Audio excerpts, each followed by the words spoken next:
All right, in today's video, we're going to be reacting to this Graham Stephan video that I saw pop up on my feed recently titled It Started the Worst Housing Crash in 40 Years. So let's not waste any time. Let's get right on into it. What's up, Graham? It's Guys here, and it finally happened. U.S. housing prices just saw the largest single-month deceleration in 40 years, leading analysts to believe that housing prices have officially hit a tipping point. Month over month, national home prices have declined 0.77%. And even though that doesn't sound like a lot, it's begun to create a substantial shift within the entire housing market, with Goldman Sachs believing that more price drops are likely to come soon to a market near you. So let's discuss exactly what's happening. Yes, sir. That's the type of stuff that we want to hear out here as real estate investors. So that's really what I want to cover in this video. It's like not only what's actually going on out here with this housing crash, but how us as real estate investors can actually profit and benefit from what's about to happen. Let's get into it. Although before we start, as usual, if you enjoy videos like this where I talk about the unbiased facts, studies, and data, it would mean a lot to me if you hit the like button and subscribe for the YouTube algorithm.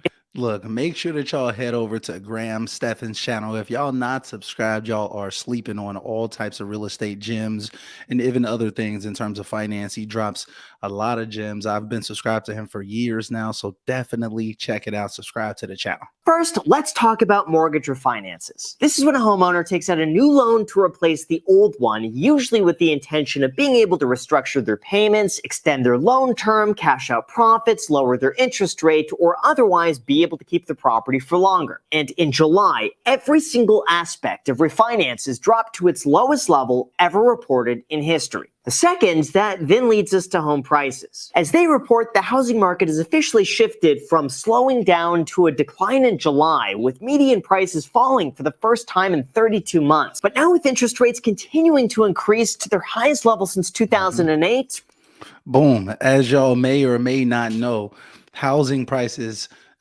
interest rates have been going up dramatically, causing people to be able to afford significantly less house, as well as prices for houses going down finally for like the first time since I've been out here wholesaling. It seems like prices have just been going up literally for like the last 10 years.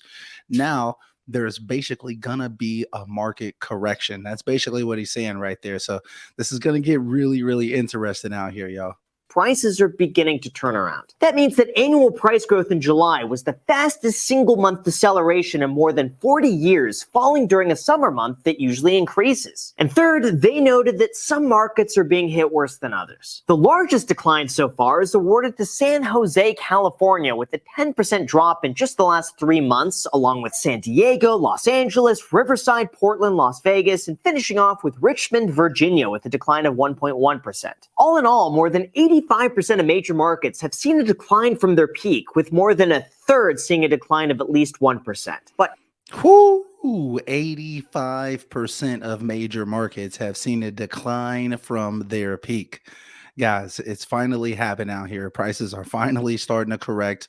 It's real estate, so things may take some time to actually fully correct, but we're in the process of the housing market coming back to reality, basically. even more surprising is that the monthly payments needed to purchase the average home are still 41% higher from the start of the year and 75% higher since the start of the pandemic. As a result, fewer buyers are able to afford the typical home on the market, leading to more inventory beginning to build up, which, let's be real, is desperately needed. Boom, just like he just said, inventory is desperately needed. So if there's any type of series of events that's going on that's actually causing more inventory to be available in the market, that's kind of a good thing in our reality. Should these conditions persist, they estimate that we would cross the 6-month inventory threshold by December, tipping the market in favor of buyers for the first time in recent years.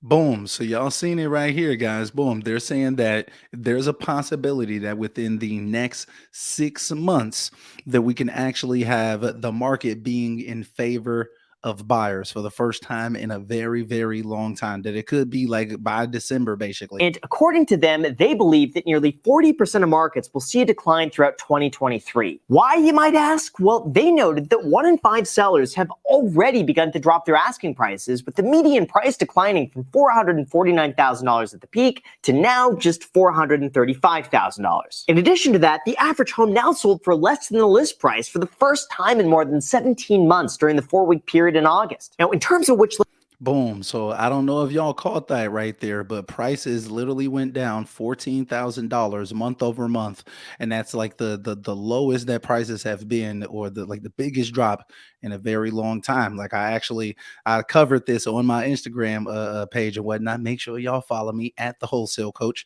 But like this is a these are very very important indicators of what's actually going on out here in the market. Sellers are basically having to come back to reality, having to sell those properties for significantly less, or somewhat significantly less than what they actually wanted to sell it for. So that's good to see. It's good to see that the price correction is starting to happen, but real estate takes a lot more time for things to actually correct. So it may be a while, but it looks like we're started. As a result, Goldman Sachs came on record to say that we expect home price growth to stall completely, averaging 0% in 2023. While outright declines in national home prices are possible and appear quite likely for some regions, large declines seem unlikely. However, there is one curveball to all of this that we all need to be made aware of, and that would be the upcoming Federal Reserve rate hike. See, mortgage rates are indirectly influenced by what's called the federal funds rate. This is the interest rate set by the Federal Reserve that determines how much banks charge other banks anytime they borrow money. And when that interest rate increases, other interest-bearing products go up as well. All of a sudden, Boom. So, as I mentioned earlier, the interest rate, since this video has been released, Graham Stephan's video, the Feds actually did increase the interest rate again, 3/4 of a point. So, therefore, we were already at like really, really high highs, let's put it like that, in terms of the interest rate. But now it's just getting even higher and higher, causing people to be able to afford less house.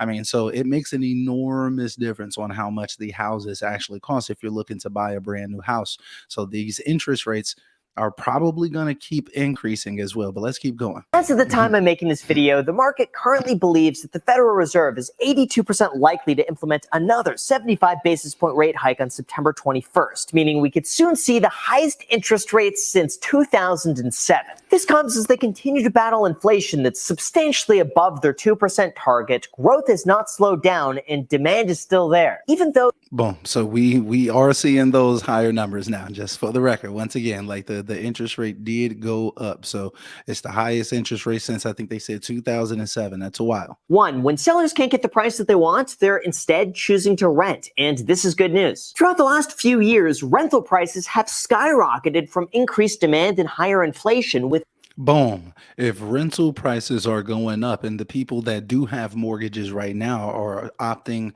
to rent instead, guys, this means that this can be a great opportunity for all of you Airbnb investors out there.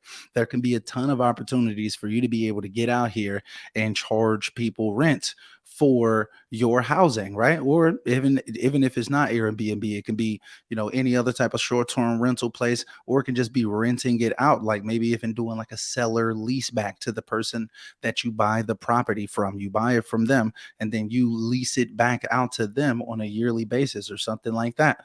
This is an opportunity for landlords to really start stockpiling a decent amount of property and being able to rent their properties out for a pretty high price. median rents crossing $2,000 a month for the first time in history. And four, only buy a home that you plan to keep for at least 7 to 10 years. That way, you'll be able to ride out any fluctuations in price until eventually they recover back to brand new all-time highs. So all right, guys, I think I'm going to go ahead and end the reaction right there. But guys, man, so basically from what I can see, what I can gather from checking out this video is that there's going to be some market fluctuations. Basically, prices are actually going to start going down. We're basically in a recession already. They just changed the actual terms of what a recession is. So it was 2 months, but now they made it like 4 months or something like that or whatever. It's kind of ridiculous. But however, regardless of all of that, just expect for the housing market to actually start to come down, come back to reality. And inflation is basically being dealt with artificially by the feds right now. They're raising these interest rates, which is causing people to be able to afford less house. And it's also going to encourage some people to go ahead and sell and things of that nature or whatever. It's a lot of different things that are going on, but they're going to have to sell for a lower price because it costs people more money to get a house. So there's a lot of different factors. There's a lot of different things to think about, but I'm very curious as to what you all think about what's going on out here in the housing market. Do you think that there's going to be like some type of crazy crash, or do you think that, everything is basically just going to be copacetic and we're not going to have to really worry about anything? I'm very curious as to what you all think down below. Drop me a comment down below. Make sure that y'all hit that like button and subscribe to the channel if y'all like content like this. And also, if y'all want to see more videos of me reacting and wholesaling news, things like that, things that are going on in the wholesaling or real estate investing space, definitely check out this playlist right here. I'm going to have a bunch more videos that are kind of similar to this, where I'm talking about similar topics in wholesaling, real estate investing news out here. So anyway, though, guys, until next time.